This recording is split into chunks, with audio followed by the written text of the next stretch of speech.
Welcome to This Is the Day with that guy, Drew Crisp, and this guy, Bo Chansey. We're having a day. We are having a day. I love the movements. That's right. Really gets me into it. You like good. You like kinetics. I need it. You need it. I need it. You need it. Yeah. Some people do. Yeah. Okay. You ever see people having a conversation, and there's a lot of movement, and then they come back over and you're like, what are you guys talking about? And it doesn't connect at all with what the movements were. The weather, yeah. Yeah, I was like, what? Big storm. You were coming in. cranking something out of boy. I thought you were talking about baking or something, but no, we were talking about the weather. Sure. Yeah. Yeah, some people are very animated when they speak. That's fine. I like it. Yep. I don't know what to do with my hands. Yeah. It's like, oh.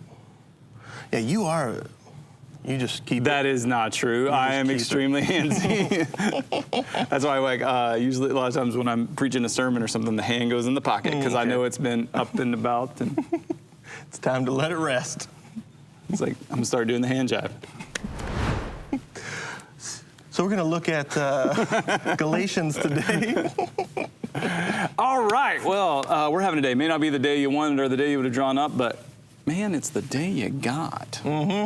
So what should they do? They should have a day. That's the one. Have a day. They have a day. Yeah. We're going to have a day. We're having a day. Yep. We've got these 3 envelopes. Boing, boing, boing. We don't know what's in them. We don't. It's like you don't know what the day is going to hold. So we're going to draw one. Okay. See what we got. I'm feeling yellow. Oh, wow. I thought you were going orange. Okay. I was going orange. I was thinking orange. Should I go orange? No, I don't care what you got. Should I? You got to draw. Okay. What do we got? What do we got? What do we got? We've got a believe it or not. Believe it or not. Okay. There it is. Magnetic kids. Magnetic kids. Magnetic kids. That's what I got. 4-year-old. Hold on, it's that phase where they're just like on you, and you're like, okay, little space. Okay, I need you. They're magnetic. Okay. Yes. Okay, proceed. 4-year-old David, can't say his last name. Okay. And his 6-year-old cousin Luka Lukic are real-life human magnets. Several similar cases have been documented in Serbia, Croatia, and Bosnia with no scientific explanation. Metal things stick to these boys anywhere their body, anywhere on their body, such as silverware and other things. However, for some reason, they will lose their magnetic abilities while sleeping. Wow. What countries? This is Serbia, Croatia, and Bosnia. No scientific explanation, just metal things stick to them. Just these 2. Are there other cases? I don't know. This is 4-year-old David and his 6-year-old cousin Luka. Okay. Real-life human magnets. Wow. That would be very inconvenient. So it's a believe it or not. It's a believe it or not. I'm going believe. I fully believe. Yeah. Why? That's a lot. That'd be hard to make up. Could you imagine, though? That would just be so, just you're walking and a watch. Just, okay, sorry, sir. So sorry. Just anything. I don't know. You wouldn't need pockets. That's kind of cool. Need No, that's good. Where are my keys? Oh, there they are. I guess 4-year-old David isn't driving around, but Not yet. Not I yet. don't know. But while he sleeps, it doesn't work. That's interesting. That is weird. Yeah. This is a great time for me to bring this up. I do believe there needs to be a PSA.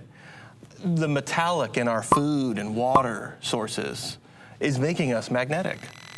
And so we need to stop. Is that true? I don't know. I don't think that's true. I don't know. That's a believe it or not. I'm gonna go no. And basically, if you're just saying something, Nor should I probably be mentioning that right now. Yeah. Okay. Yeah. Yeah. Wow. Okay. Yeah. Believe it or not. I mean, I've been told I've got a magnetic personality, but I'm not actually magnetic. No, I mean that. I've actually been drawn to you. My watch was. Yeah. It's like, Gosh. You're magnetic. Okay. Well, the good news is we've got a couple of future X-Men. They're coming.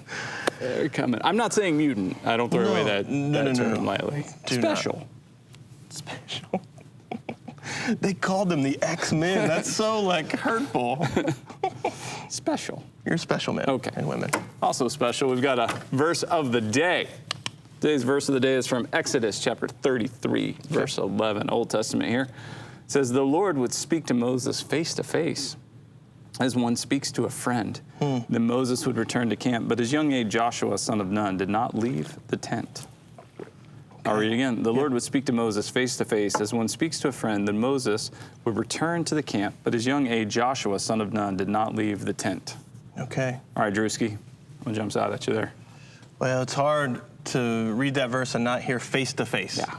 To go, I'm face to face, because often in our prayers it feels, we try to get to that place of intimacy, but sometimes it doesn't feel like it's face to face or intimate. It just feels like maybe God's hearing it. His aide is maybe taking notes, and we'll get to that later or something. I don't know. There's just different times where it feels like maybe more distant than other times, but to be able to talk to him face to face is pretty cool. Yeah, super rad. Yeah. I think in light of the same vein of intimacy there is probably what I was drawn to was as one speaks to a friend. And just like, what an amazing thing to think that God, supreme being, creator of everything, would allow us to approach him, would actually invite us. Like we're invited. It's not like we're storming in or barging in, that we have a friend, and he will speak to us like a friend. Yeah. That's really kind of intriguing to think, because you can't ever get away from the dynamic of all powerful creator, and then me. Right. Yet still he chooses friendship with me. That's amazing. Yeah. I think about it where it's like, in some of my weaker human moments, I've heard people younger than me talking about something, and they're trying to talk intelligently about it, and I'm like, you have no idea. The reason this band can even exist is because of da-da-da-da-da-da-da, and I just, again, that's just all a silly illustration, but how much more God is like, okay, hold on. If I'm trying to I don't understand, and you this, and da-da-da, and it's like, well, you let me back up millennia, bud, and give you, I don't know. Well, the cool thing about God is he really has nothing to prove. No. So, we can drop all the pretense and everything else. And then so a couple other things, Moses would return to the camp. So he would return and share with people. So I think that anytime that we are meeting with God and hearing from him, and those are things we want to share. Those are new stories that we have to tell. And then it's kind of cool that Joshua, his young assistant, who would actually be the leader of the Israelite people when they entered the Promised Land, he remained in the tent. And so, this, we do a lot of this, this is my personal relationship with Jesus, and it's just me and him, and nobody else matters. No, that's really not true. Invite others into that and share that. So share it broadly, and then also share that intimacy with God with a few others, and invite them into that. And I think you'll find, all of us will find a richness in that friendship dynamic, that really grows, where instead of just having, one best friend, there are a group of friends, and then that, that expands outward. Yep.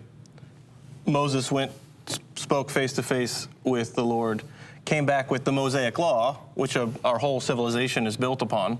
We wouldn't have even Western civilization without. So starting with the Ten Commandments. Start with the Ten Commandments, right? And it's like, if he didn't share that, if he didn't come down, and when he came down, they weren't really ready to be receptive to listening to what they were already doing other things. It's a whole other story. But this idea that if we don't share what good things he's given to us, what then are we missing out on as his people to move forward with his mission? Yeah. So I like that idea. Let's share it.